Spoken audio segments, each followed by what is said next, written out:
Hi there. Good morning. I hope you're all well. Lovely to see you here, and thank you for joining me today. Um, Wonderful that we have finally got some racing coming back, which is going to be starting in just about an hour. Really excited about what we are going to be going through and doing today, and I'm very much looking forward to getting stuck in to some of the strategies that we've been talking about over the last week or so. Now, if you have any questions at all, please leave a comment below. If you like what you're seeing, please hit the thumbs up or the smiley face or the heart button, and um, that lets me know that you're enjoying what's going on and to do more of it. So I'm going to jump straight in because what we're going to do today, and this is part one because we're going to have two sessions today. We're going to go through each of the six strategies that I've shared with you over the last few days via email. We're going to start now with part one. It's going to take us hopefully an hour. I'm going to answer any questions you've got. And then we should finish just in time or around the time of the first race going off today. And then we're going to come back at 4 o'clock for part two, where we're going to look at the other three approaches.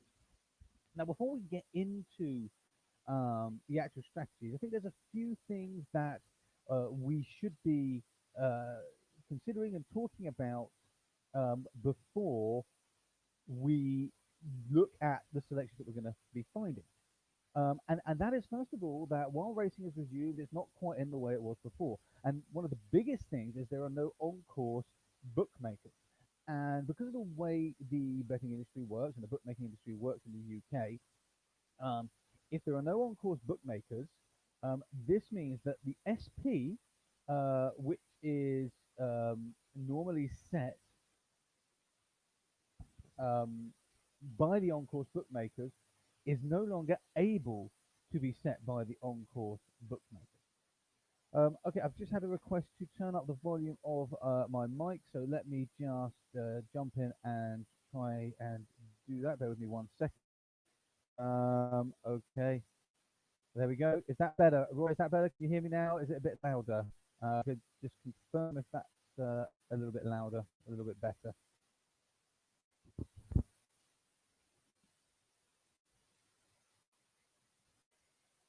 Is that a bit better? Let me know if that volume is a little bit better. Otherwise, I'll just switch over to a different microphone. Okay. Um, a bit more. Hold on. Let me see if I can turn it up a little bit more. Bear with me 1 moment. Okay, I think the volume is as loud as it can get. Hold on. Okay, there we go. I think that volume is as loud as it can get now on my mic. From there, I think you need to turn the sound up on speakers. Thank you for letting me know it was a bit quiet. Excellent, superb, lovely, lovely. Okay, so I was just talking about the fact that racing isn't quite as it was before because there are no on-course bookmakers. And in summary, what that means is the SP calculation will not work in the way it worked previously because the SP is calculated by or based on the on-course bookmakers. At the moment, what they're doing is the SP is going to be calculated through the bookies themselves, but not specifically the on-course ones. And that means that there could be some slight differences. We're not quite sure how that's going to play out, how that's going to work. Um, for that reason, you'll probably hear a lot of advice from people saying, just play for fun. Don't bet anything too big because no one's really quite sure how it's going to work. There's a possibility that the bookies might try and make big over rounds and all sorts of things to try and get a little bit back over their lost period of time. So just be cautious, be aware of that, be aware that things aren't quite normal. There might be different behaviors in the market because those on-course bookmakers aren't there. We don't really know where the SPs are going to sit. So with that said, excuse me while I just have a slurp of coffee. With that said, I'd like to just then go into briefly about staking and what we're trying to do with these strategies that I've been sharing with you, because we've been trying to do something that's different to what we would normally do. Normally, we want to look for a long-term approach. We're trying to find something that is going to enable us to make that long-term profit. It's something that we can stick with, that we can build, we can grow. Um, and that's exactly what we should be doing. However, since racing has come back, and I know if you're like me, you're going to want to have a few bets, you're going to want to have a bit of fun. We've been waiting for it to come back. So, because of that, we're changing our approach slightly. And we're changing our approach from going to looking at a long term profit to a short term win. And this only really works over a few days, maximum a week. It's a very short term approach. And it's a bit like jumping in, trying to get as much as you can very, very quickly and jumping out. It doesn't work long term. You can't use this method long term. You need to do a little bit more in depth, a little bit more uh, detail into the horses and how they're going to run, and particularly finding value in your bets. But in the very short term, such as festivals, such as what we're about to get this week, and we just want to have a bit of fun, this is the perfect way to do it. And yes, Philippe, you're absolutely right. The odds are essentially going to be set online and followed up by the punters. So I mean that's pretty much what's going to be happening, which is why we want to be a bit careful with how we bet. Okay, so with that approach, I personally use a slightly different staking plan to normal. So the way that I will stake these is I take the entire bankroll that I have, or the amount I'm prepared to lose over the course of the event. In this case, the first week racing resumes. I take that and I start by dividing it into the number of days, whether that's £100, £500, £1,000, £10,000, whatever it might be. You take that amount and divide it by the number of days, and this is the amount, the maximum amount you are prepared to lose over this time. Consider this to be what you're prepared to pay for your entertainment. Because this isn't long term, we're not looking long term. We're trying to get in and get out with as much profit as possible in a very short term. But we have to set our expectations. We have to know what we're prepared to lose. So we do that by taking that total amount we're prepared to lose across the entire week and dividing it by the number of days. And in this case, there's 7 days. And you shouldn't do this over any more than 7 days. Yeah, usually we would be doing this over 2 or 3 days during the festival, possibly 4. So that's the first thing. Now, obviously, we're not planning to lose it, but we've set our limits, we've set our expectations, we can move forward from there. Then, on the day of racing, I take that amount I have for the day because we've already divided by the number of days, our total amount by the number of days. So we have the total amount we're prepared to bet on or with each day. And then I take that amount, we take that amount, and we divide it by the number of races. Um, for example, today there are, let me just triple check this, I think there's 9 races in there, or is it 10? 1, 2, 3, 4, 10 races today. So, for example, if we've got £100 to bet with today, I would take that £100, divide it by 10, and that gives me £10 a race. And that becomes the stake per race. This isn't per horse, this is the amount I'm prepared to lose per race. So I'm effectively equalizing the amount I've got to bet on each race. And then depending on the race and the selection we've got, that might go on one horse, it might go on 2 horses, it might get split between a back and a place, it might be in each way. But that is the total risk, that is our total liability for each race. And what we do when we win, when we get profit, we take all of our returns, including the stake money, we take all of our returns and move it to the side. Take that return and put it aside. Do not rebet with that money.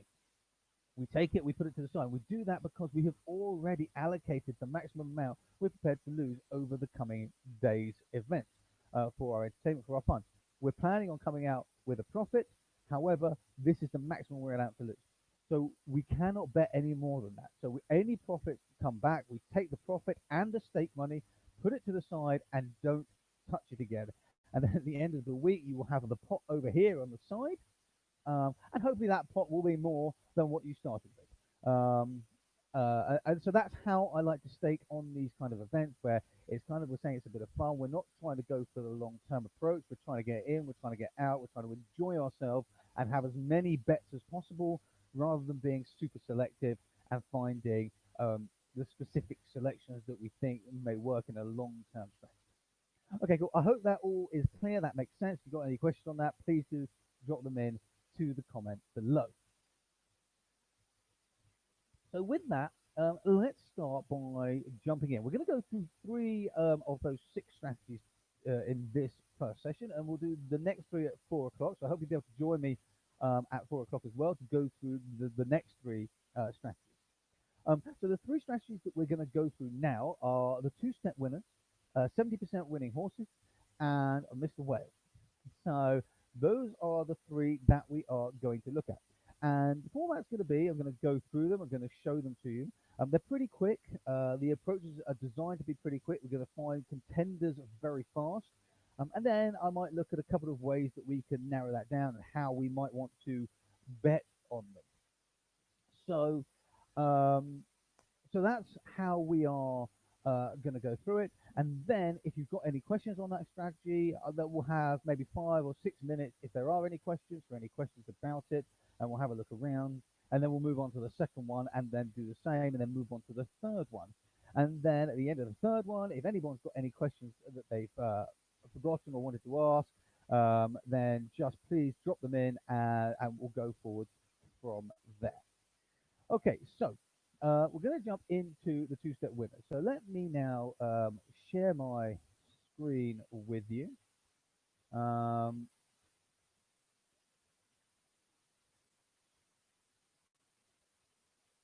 okay, so um, here is my current screen. Let me just, oh, I always manage to get that the wrong way. Drop that in there like that. Okay, so um, you should now be able to see the dashboard. And if you are a member, please do go and log in to your members area now. You can follow along. And I'll just type here into the chat a short link to where you can log in. Um, okay, there we go. So that will drop in the chat. You can just click on that link. That'll appear there. David has said that his screen is frozen. So just to pick up on that message, David, I think that is just your screen. I'm getting reports back that there are no issues on our side at the moment. So that's all good. So you've got this here. Now, the first strategy we're going to look at is called the two-step winners. And I'm going to start with this. This is very quick. It's very simple.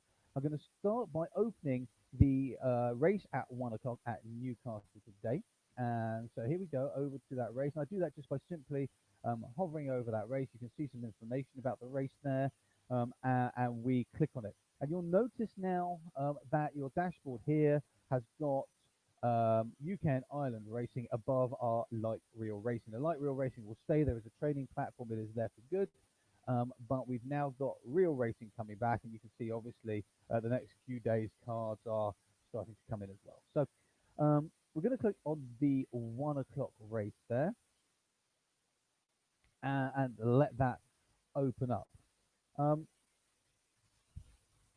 Now for this approach, we're going to be using something called the 5278 CFR rating, and that is on the standard race card. So you can see here, we've got a list of race cards.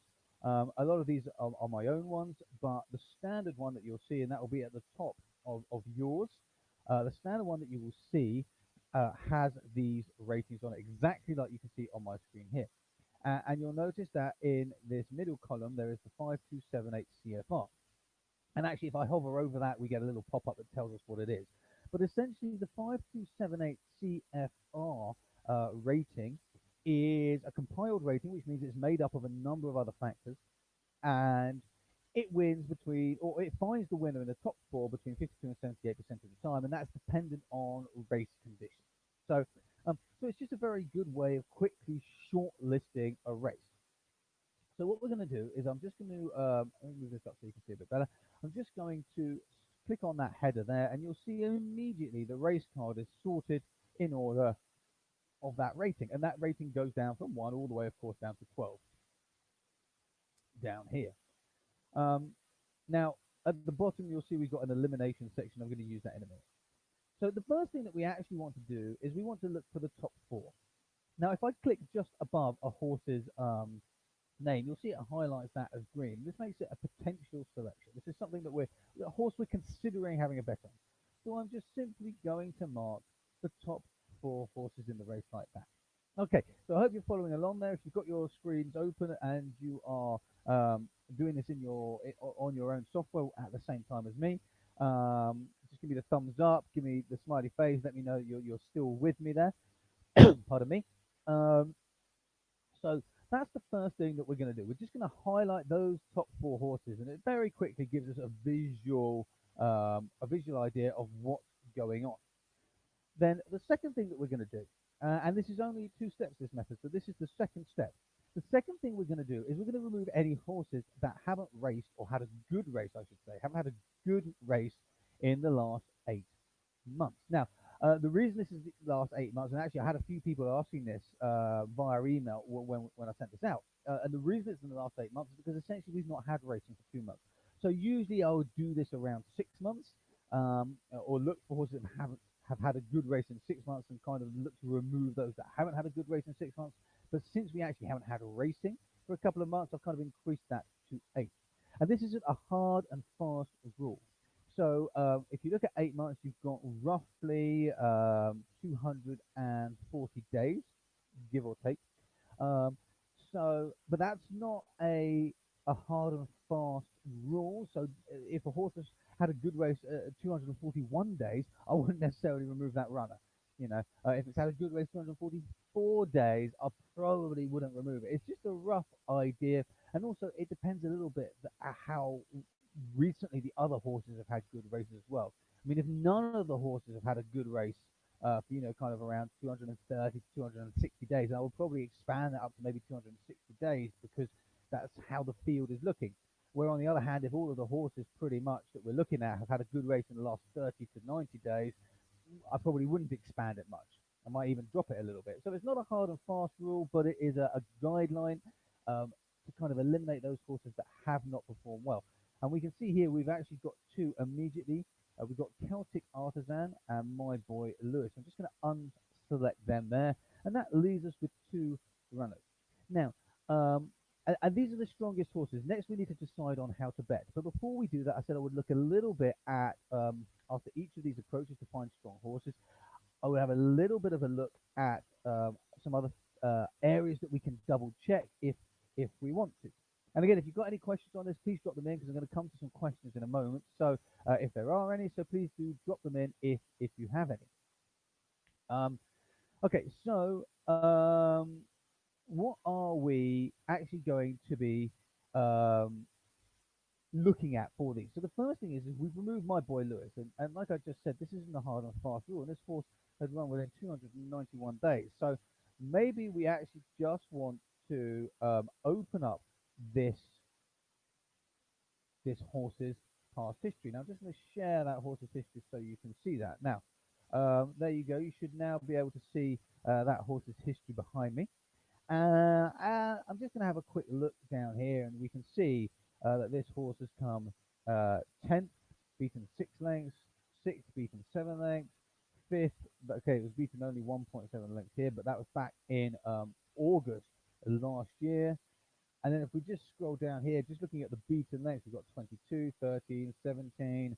Then it had another one in May. It was 2.5 is still not really good, particularly when you consider it's only a 7-furlong race.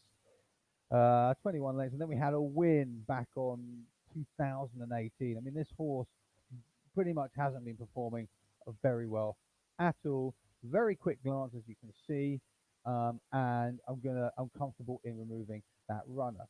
Oh, sorry, I was sharing the wrong tab there. Let me share back here.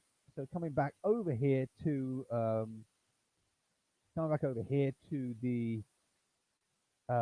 race card, I'm quite confident in leaving that. So that's one of the ways we can just very quickly check, scroll down, check, make sure we're happy at removing that runner. Okay, now I hope all that is clear. That makes sense.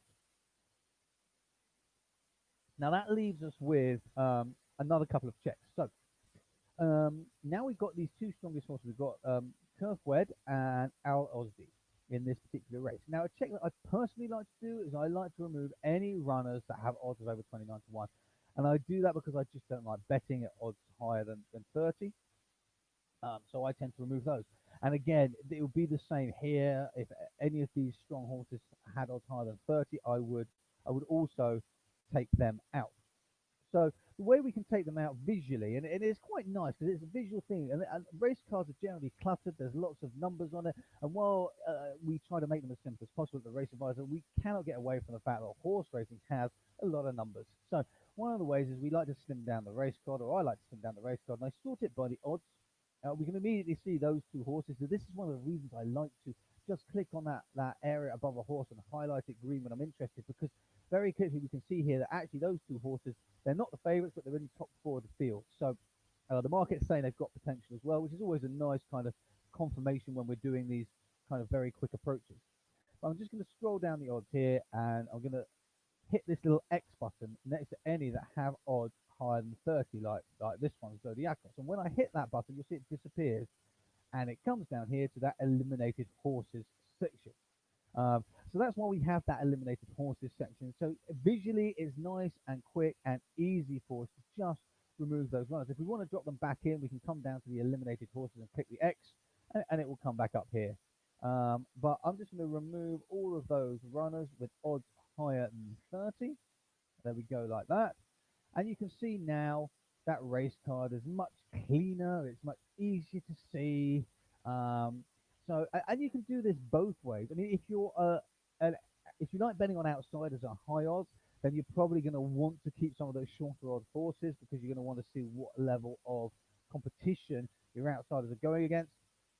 But if you're not into outsiders, effectively you are slimming that race down, because also, I mean, a 29 to 1 shot, horse odds of 30, the market's saying it's only got just over a 3% chance of winning the race. So you're not removing any horses that the market is saying have a high chance of winning anyway, and it just reduces that visual data that you're trying to take in when we look at a race. Okay, so that leaves us with these two selections. And then the question is, how are we going to bet on them? So we've got Al Osby and Kerfway. Now, I'm going to come over in a minute to Betfair so we can take a bit of a look. But first of all, is there anything else we want to double check on this? So it's always nice to have a couple of little pointers as well, kind of, going around. So the first thing we can do is we can notice here that both of these are course distance winners. So they're there. Great, that works really well. And then we can just have a very quick check of the other ratings if we want confirmation. We can see immediately that rank for speed figure in the last race adjusted. This column here, these horses are number 1 and number 3, but some of the runners, and if we scroll down to eliminated, don't actually have figures there. We can do that. So you can take that with a little bit of a pinch of salt. Good races in the last 10, and this is a nice indicator here, nice quick indicator. Good race in the last 10. We see both are had 5 out of their last 10 races as a good race. So we got a bit of confirmation. We're doing this quite quickly, and we're comfortable with these two horses. So then the question is, how do we place a bet on these runners? And very simply, I'm going to jump over to the Betfair market. Bear with me. Here we go. Okay, so here we are. I've got the race open here on Betfair, and you can now see that the race is open there on Betfair. So let's just have a look. We've got Al Osby here and Kerfway here, 7 and 13 now. Okay. I tend to not personally bet in the each way market, so I'm going to come down. I like to look at the place market because I'm a low risk better. So and also with this, we're looking to try and get winners. So we're not just trying to get the biggest odds, the biggest price. I'm trying to find the winners and trying to get some profit back, make a nice small return, move on, quick, easy, and simple to do. So let's just take a quick look at the place market.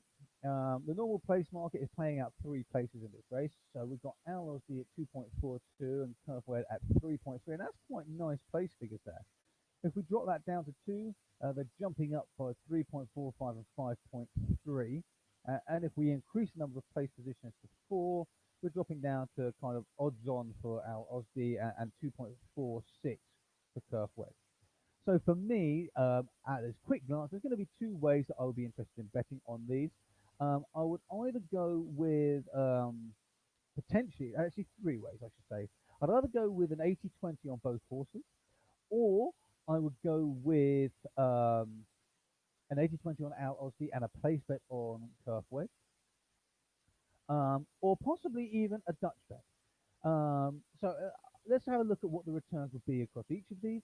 So if we take the Dutch bet, I'm just going to use the Odds Tecker Dutching calculator here because we've got odds of 7.2 and 13. Yeah, I'm just trying to get a rough idea. So if I put, you see I've got it open here. So if I just put 7.2 and 13 in there, and let's say we're doing £10 a race, so we can see here the profit on that if either of these horses win, we're staking £10. We will get back £36.34 if either of those horses win. So that's a 360% or 363.4% return, which is absolutely amazing. So jumping back over to the market here, we can see, I can see there's a couple of questions coming. I'm going to do those in just a second now because we're coming to the end. But jumping over here, so that's what we would get on a Dutch. If we were to do 80-20 on this, and let's just split the stake up, for example, if we put a fiver on each of it, we can see that, sorry, this is just place, we would make a profit of, if both came in, we would make a profit of about £17. Obviously, got a much lower risk. So the question is how are we going to bet on these horses for the best return? And to be honest, my gut would say that actually, looking at that race, coming back over to that race, these horses both look to be pretty strong runners. Stone Mason is the one we're going to be fighting against, and that's obviously the favourite in the market. It's not odds on, I should say. I'm in the place market, but that's the favourite in the market, and that's the kind of the real threat.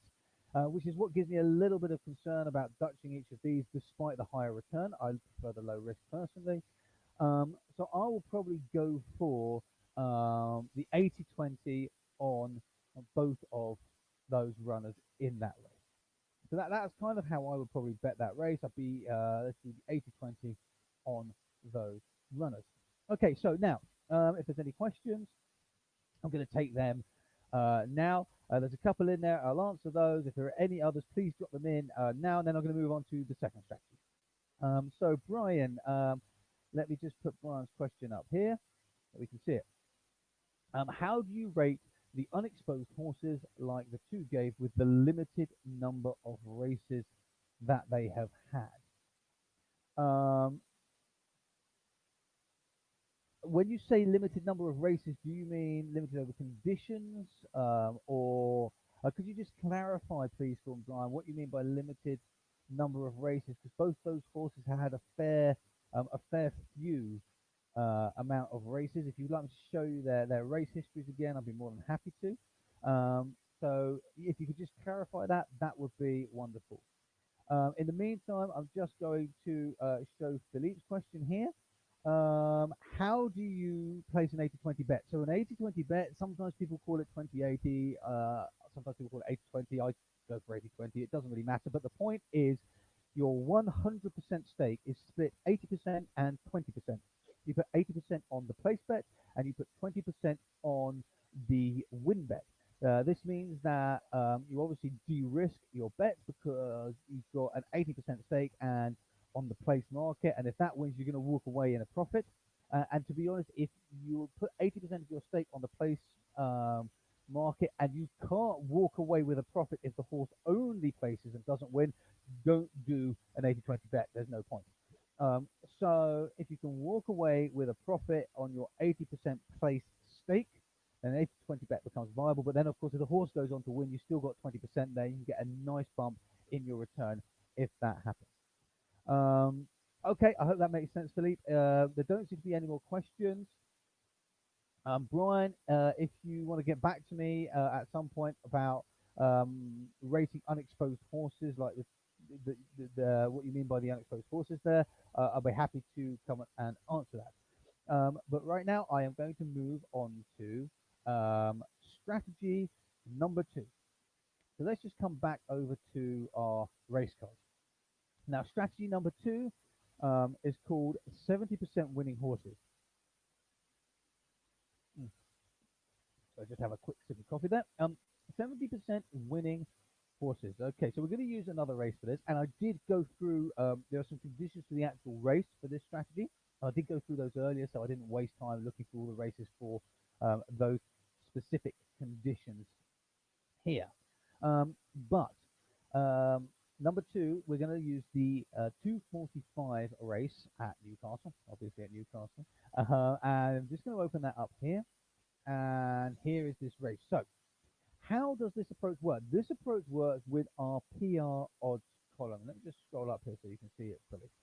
That's this column down here. Hopefully you can see my cursor moving up and down it. It's about 4 columns in, and it runs up and down. You'll notice some are highlighted in green. We don't need to worry about those for this particular approach. Um, so PR odds, and again, if I hover over it, if you hover over any of the headings on any race card, it tells you what it is. This is profit recall odds. But the PR odds column is effectively our tissue line. These are the odds that we have um, given the horses in the race. And the way we do this is we use a form of artificial intelligence. And this goes out and it looks at the race conditions of the current race. And it then goes out and it finds all of the races in our database with similar race conditions.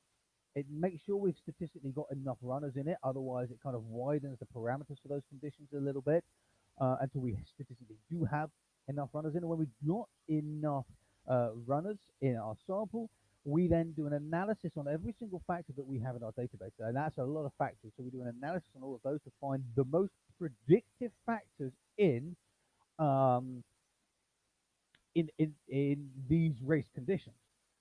And when we found the most predictive factors in those race conditions, we then use that knowledge to combine them together to create an odds line. And what that does is it scores each of the horses. And if I click on any horse's PR odds, you'll see on the right-hand side here, we get an overlay. All of the overlays on the Race Advisor are in orange, so you can see it changes those headers to orange, so we know we've got that overlay open. And you'll see we have a total score for each horse and the probability of each horse winning based on that artificial intelligence, that algorithm. We then mark any horse that has the potential of competing or contending in the race. We mark the top 3 contenders in the race in green in this column, and then we mark all the eliminations in red. And these are just kind of a quick glance column because that just shows you the eliminations. Just shows you the horses that are not potential contenders or contenders. And then at the end we have the raw odds for each horse, and these are the raw odds that we've got from our own algorithm, and that's our raw tissue odds. What you actually have in the PR odds column itself is I closed that there. Our raw odds combined with the market. So you can see here that actually there's very little difference. Our raw odds are 36.62, and the PR odds here are 36.28 for the Mackem Torpedo. And that's because the Betfair odds are 36, so they're very similar actually to our odds. However, you'll see a bigger difference on the next one, Art Power, where our odds were 6.29. The current PR odds are 4.35, and the Betfair odds are 2.76. So we're merging our intelligence with the market intelligence to produce a predicted outcome. And there are settings we can customize that up here. We have a setting called probability power where you can customize that, but I'm not going to get into that now, and that's more of an advanced feature. So back to strategy number 2, 70% winning horses. So what we want to do is we want to find a race where we have predicted the contenders in that race, so the ones in this column marked with green, and if I sort by that column, you can see we get them all at the top, a 70% or higher strike rate. Now, if I just do that quickly, you can see that the top, those 3 horses there, we've got 15.9 plus 45.08 plus 12.65, and that equals 73.63%. So those 3 contenders, we are giving a 73.63% chance of winning this race. Okay, so I hope that all makes sense so far. So literally all we've done is we've opened the race, we've clicked on the PR odds column to give us this overlay, and we've added together the top 3, the 3 contenders' probabilities to see if they have a a probability of combined probability of 70% or higher. Okay, any questions on that? Please do let me know. David, is anybody else having any difficulty hearing me? If you are, please do let me know.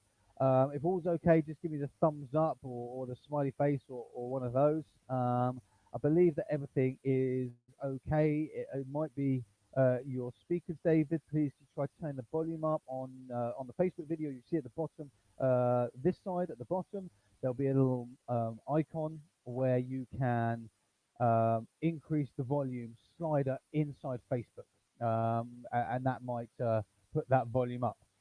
Um, any of my team who are on, please could you just send me a quick message to confirm that our audio is working okay? That would be great. Thank you. Um, Alrighty. So, um, so that's the step one. Step one is to click on the horse, any horse's PR odds, check the three contenders' probabilities add up to more than 70%. Okay, step number two. We now want to work out a horse's chance of winning based on their odds. And we do this, this is very simple. So there's nothing to panic about here, and I'm going to drop it up on the screen. So we take Art Power, let's take the first horse. Current odds are 2.76, and we simply do 1 divided by 2.76 equals 0.36. I'll just put the horse's name up as well. There we go. So Art Power has odds of 2.76, and we simply do 1 divided by 2.76 equals 0.36. This means that horse has a 36% chance of winning. The sum gives us a probability. We need to convert it to a percentage, which effectively we do by multiplying by 100. You don't need to worry about that. That just means the horse has a 36% chance of winning.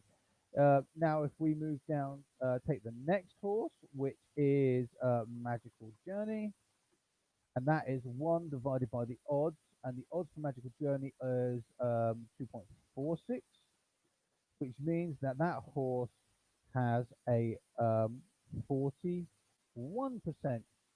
chance of winning. There we go. And then finally, the last horse on that list there is Twist of Hay, and that horse has current odds of 34, which means it has 34. So we do 1 divided by 34, and that gives us 0.03 or a 3% chance of winning.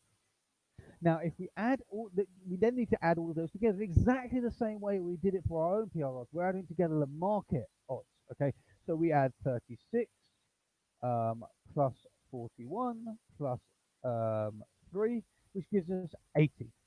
Now, that means that we remember we had 73% chance of winning.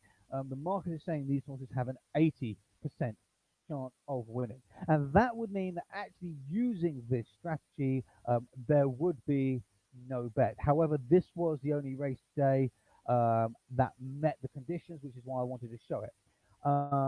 Usually, you will find at least a couple, 2 to 3 races a day that meet the criteria. Obviously, racing is not quite normal at the moment, so it might be a bit fewer. Potentially, it might be a bit more when we get more tracks. I don't know how that's going to work out.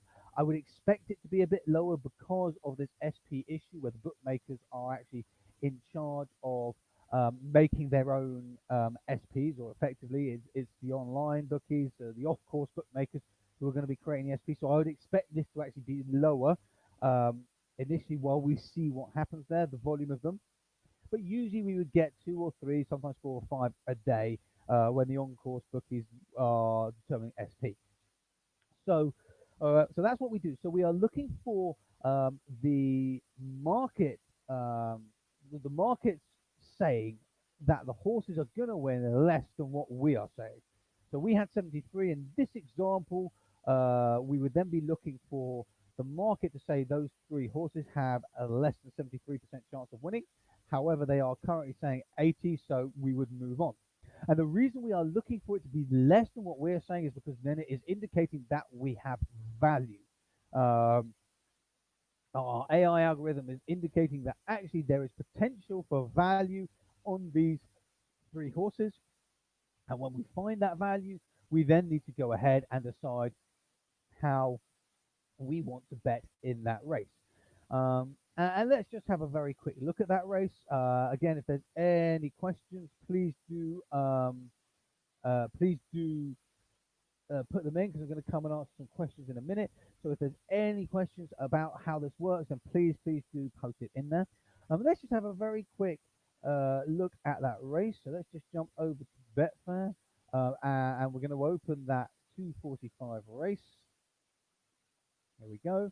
And I'm going to do this because obviously we are wanting to have a bet in most races. And the reason that this is happening here is the reason that we're not using a strategy that the market is saying there is such a high chance of those two wins, because we've got two horses at the front of the market here, 2.88 and 2.6. And you'll see that effectively these two are, or the market is saying that Art Power and Magical Journey are racing each other.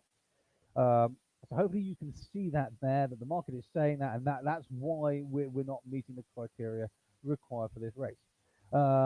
Twisted Hay is way down here, and we wouldn't be betting on this horse anyway. It's now jumped up to odds of 55, so that horse will be removed, which actually only leaves these two from that selection process that we are interested in.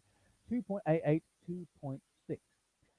So we have a couple of possibilities that we can do here. We can, if we want to place a bet on the race, we can do. So based on strategy number 2, we would not be betting in this race. We would be moving on. However, since this is the first day of racing, I'm just going to show you a potential way that actually we could be betting in the race.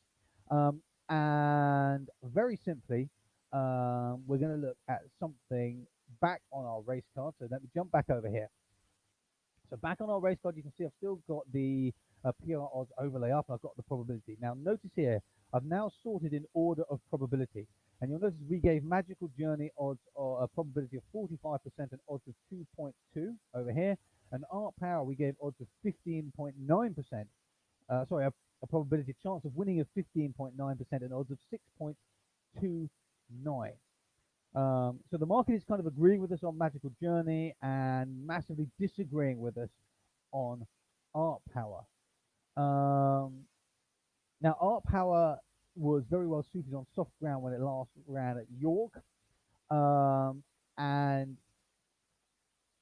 that makes the horse look very strong. However, the ground isn't soft. It is standard to slow, but the ground isn't soft. So this horse is probably overrated, and that gives us the possibility of just double confirming this information. So I take that overlay off, and I can see immediately 5278 Magical Journey is ranked number 1. So that's the first thing. The next thing I can see is that Magical Journey has a slightly higher PFP rating to Art Power, 1506 versus 1505. I can also see the jockey ratings and the trainer ratings are higher for Magical Power. So everything's looking really nice and strong here. I am then going to just open Magical Journey very briefly. This is a 6 furlong race on slow, just so you can see Magical Journey's history. Now here we are, Magical Journey's history. And we can see here that both races the horse contended very well on 6 furlongs. Now both are on flat, so we don't know how it's going to perform on the all-weather. But again, that is good. We've got very little information to go on here because it's a novices race. So everything is looking strong for us for Magical Journey over Art Power. Even the market is saying Art Power has slightly less chance. And because the market is agreeing with Magical Journey, I would say that we have 2 ways that we could go in this race. And for me, those 2 ways would be either, let's just jump back over to Betfair, it would either be to back Magical Journey or to lay Art Power. And that's dependent on your own personal preferences. If we jump down to the place markets, we're unlikely to have high enough odds on either of these horses to make any sense. Magical Journey 1.26. If we come down to 2 places, it's still only 1.54. But you could bet here if you wanted to. But my preference would be to either place a back bet on Magical Journey or a lay bet on Art Power, depending which way I wanted to go. Obviously, the lay bet on Art Power would mean that any other horse except Art Power, we're just saying Art Power isn't going to win the race. Any other horse could take it. The back bet on Magical Journey means that we are.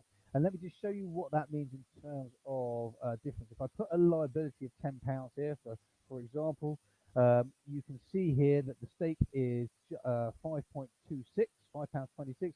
So that's what we would win if Art Power lost this race. We'd win £5.26. Um, However, if we bet our liability of £10, we would make £15 profit if Magical Journey was to win and we backed that horse. So that's the difference. But obviously, we have every other horse running for us if we lay Art Power, not just Magical Journey. Okay, so I hope that is clear. If there are any questions, please do drop them on now.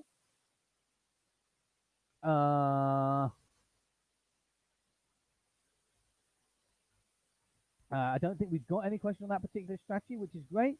Wonderful, thank you very much. If you like that strategy, it's really lovely seeing thumbs up and smiley faces. If you like that strategy, you haven't given me a thumbs up, please do give me that thumbs up or the smiley face now, so I can see whether that's something you like. And we're going to move on to the third strategy. We've got 15 minutes to that first race, which is perfect time. So we're going to move on to the third strategy now. We're going to look at that briefly, and then we should finish just in time for that first race. Okay, so let's come back over to the 1 o'clock at Newcastle. Sorry, no, not the 1 o'clock at Newcastle. We're coming back over to the race card, which was at 2:45 at Newcastle. And the approach we're going to look at now is called a Mr. Whale. And you can probably guess this is because we are going to be using the Van der Wale factors and the ratings to do it. And again, this has some race conditions. So I've already been through today's races to find out which of the races meet those conditions. And the race, one of the races that meet those conditions, or the best meet those conditions, is the 540. So I'm going to open the 540 race. And what we do on this 540 race is, first of all, we are looking for a race where the VDW race place percentage is 90% or higher.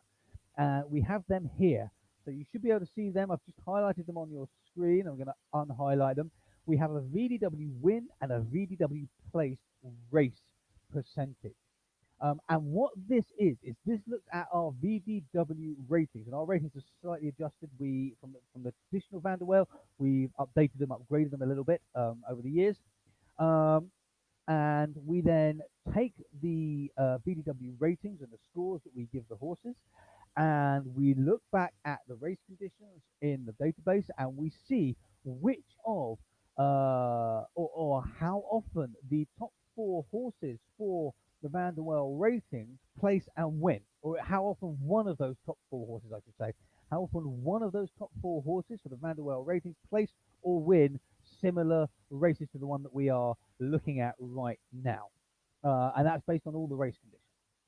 And you can see here, for this particular strategy, we want a VDW place of 90% or higher. And actually, we have 100%. And what that means is there's no guarantee that one of those 4 horses is going to place in all the future races. But what it says is that Van der Wale has predicted, off our Van der Wale factors have predicted a placed horse from the top 4 horses 100% of the time in similar races in the past.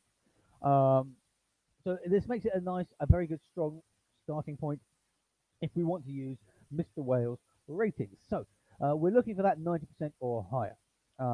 And there's a few races today that meet this criteria. This is just one of them. Then we sort the race classes by the VDW score. Very simple this.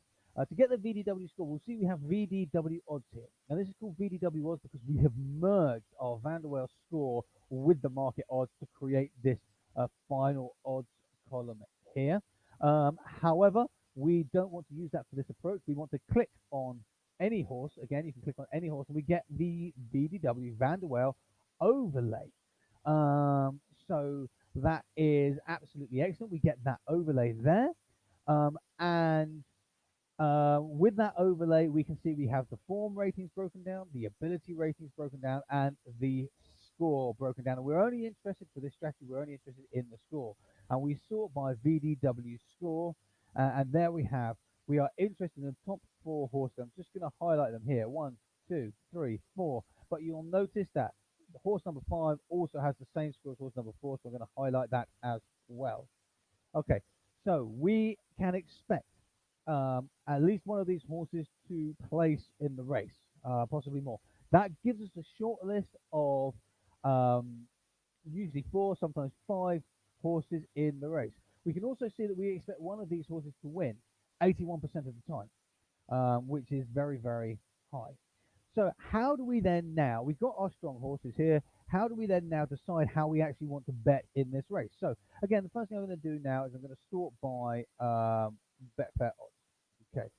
And we can see immediately that this market is kind of very close. It hasn't formed very much. We've got a couple of horses here, high odds at the bottom, but otherwise we're looking at 19.5 to 2.04. Interestingly, we have one of our best scoring horses is the favourite, and the other one is kind of way down here, Dream with Me.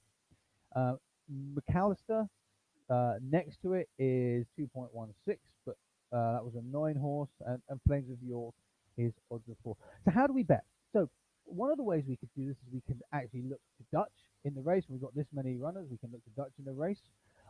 We could go a little bit further. We could look at a couple of other factors. So let's just hide the VW overlay and take a look.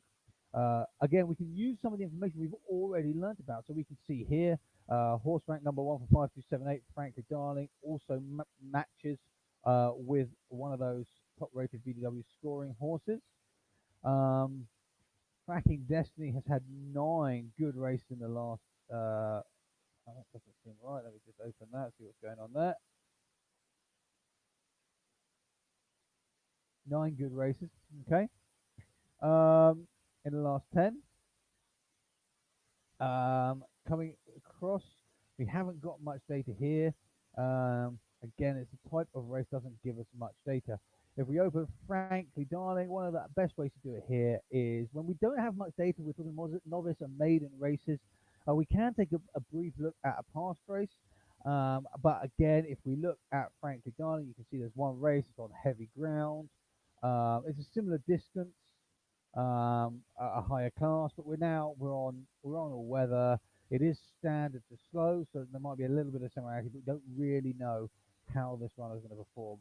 And again, we're likely to expect a lot of that over the coming weeks because of what's been happening with racing.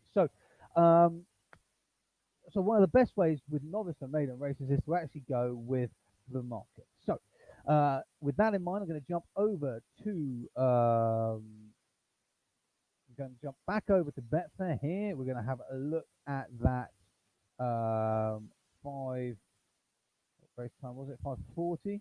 Okay, 5:40 race here. So first of all, we can see Frankly Darling was one of our selections, and that is the favourite. McAllister has actually drifted out, which is excellent, and that's higher odds than we would go, so we can remove McAllister. Flames of York, 26, so pretty high as well. Um, Dream with Me is now come in 9.8, and Cracking Destiny was the other one, which is now dropped out to 36. So that actually reduces the field. If we implement that rule of not betting at over odds of over 30 or 29 to 1 odds of 30, that leaves us with Frankly Darling, Dream with Me, and potentially Flames of York. So we're right down to 3 horses. And we've got 2.28, 3.35, and 26. Let's just jump over to the Dutching calculator and see what we've got here. So we've got 3.28, 3.5, I'm sorry, 3.35, and 20. And we can see here with a £10 bet, we would make a profit of £2.89. And you might say that's not very much, but actually that's 28% return, which is pretty good if you on a £10 bet. I mean, if you put that at £100, as you can see, it's £28. So it's proportionate to your stake, and there's still a potential 28% return, um, which is really quite accurate. Um, and sorry, which is really quite good. That 28% is really quite good. Um, However, again, we possibly wouldn't want to do that. Frankly Darling was shown to be best by far for us, so I might go with just a back bet on this runner. However, if we have a quick look at the place, um, Dream with Me has odds of 2.32 and Flames of York has 4.3. And if we look at 4 places, Dream of Me 1.65, but Flames of York still 2.86.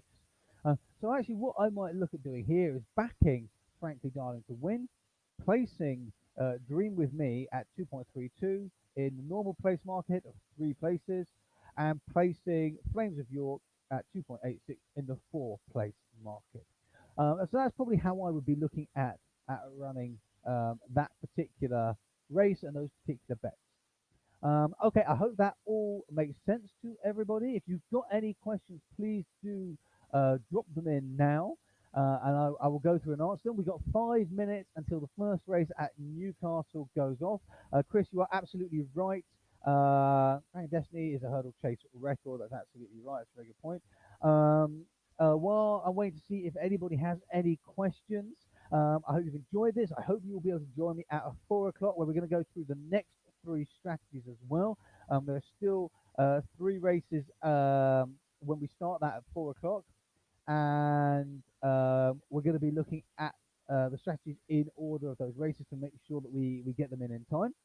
And that will be back here on Facebook. If you have any other questions, please do leave a comment. Let me know.